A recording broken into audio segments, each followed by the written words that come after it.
Students చాలామంది ఫెయిల్యూర్స్ని భరించలేరు. దానికి కారణం మనసు దృఢంగా లేకపోవడమే. లైఫ్లో జయాపజయాలు సహజం.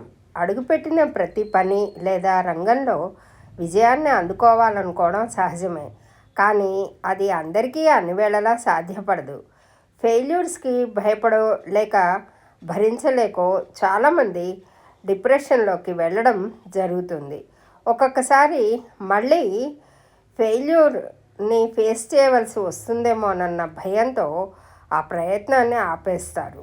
దీనివల్ల ఒక్కొక్కసారి కొంచెం తేడాతో మనకు విజయం దక్కకపోవచ్చు. ఒక పనిని చేయడానికి ఎన్నో పద్ధతులు ఉంటాయి కదా.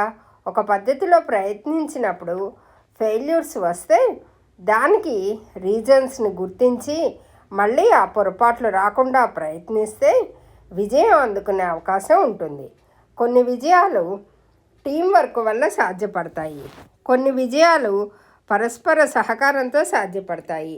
అయితే ఏ పనినైనా ఎలా ఏ విధంగా చేయాల్సి ఉంటుంది అన్న స్పష్టత ఉండడం, దానికి తగ్గ అరేంజ్మెంట్స్ను చూసుకోవడం, విజయం సాధించే వరకు కంటిన్యూగా చేయవలసిన వర్క్ని చేయడం ముఖ్యం.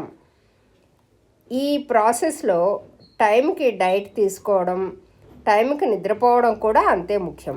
ఏదైనా ఎంతసేపు చేశామన్నది కాదు, చేసినంతసేపు కాన్సన్ట్రేషన్తో సరైన మెథడ్లో చేయడం ముఖ్యం.